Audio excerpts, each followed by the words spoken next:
Hello বন্ধুরা, শুভ সন্ধ্যা। 26শে জানুয়ারি রবিবার আপনারা এই মুহূর্তে দেখতে পাচ্ছেন বেনাপোল স্থল বন্দরে আজকে বিকেলের সর্বশেষ পরিস্থিতির চিত্র।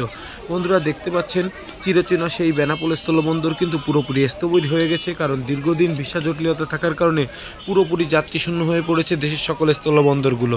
ব্যতিক্রম কিন্তু বেনাপোলও নয়, বেনাপোলও কিন্তু পুরোপুরি স্থবির পর্যায়ে চলে গিয়েছে। কোনো ধরনের যাত্রী চাপ নেই, যাত্রী কোলাহল নেই, তেমন কোনো যাত্রী লক্ষ্য করা যায় না সারাদিন। তার উপর হঠাৎ করে আরও একটি বিপত্তির সৃষ্টি হয়েছে। হঠাৎ করেই আজকে কিন্তু বেনাপোল স্থলবন্দরে বোমা হামলা হয়েছে।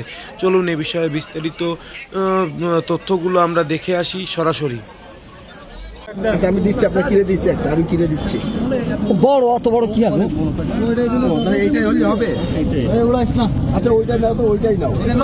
হ্যাঁ ওইটাই আলামত ছিল, বোমটা দিয়ে নাও। বোম মেরেছে। আচ্ছা এখানে আপনার কথা বলা তোমরা কি দেখলে, কিভাবে কি দেখছো? ওই সাইডে ছিল, ওই সাইডে একদমই ছিল না। বোম্বাই এই বড় মালটা মিলে মোটরসাইকেল চলে গেছে। মোটরসাইকেল কে ছিল? মোটরসাইকেল তা তো মানে মোটরসাইকেল চালাচ্ছিল আরেকজন, তিনজন ছিল। মোটরসাইকেল কারা ছিল?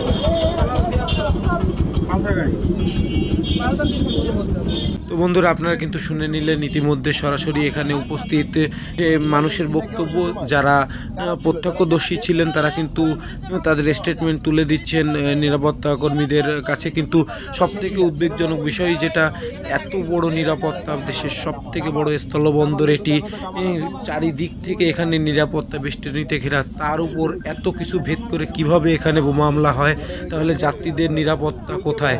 এখন কিন্তু সরকারের আরও অনেক বেশি ভাবতে হবে এই বিষয়গুলো নিয়ে। যদি না ভাবে তাহলে কিন্তু অদূর ভবিষ্যৎ দেশের স্থলবন্দরগুলোতে আরও বড় ছেদ পড়বে এবং যাত্রীগণ কিন্তু এই বিষয়ে অনেকটা উদ্বেগজনক পরিস্থিতির মধ্যে থাকবে। তাই আশা রাখবো এই বিষয়গুলো বিবেচনা করে সরকার অতি দ্রুত আরও ভালোভাবে নিরাপত্তা বেষ্টনীর মাধ্যমে যাত্রীদের নিরাপত্তা নিশ্চিত করবে।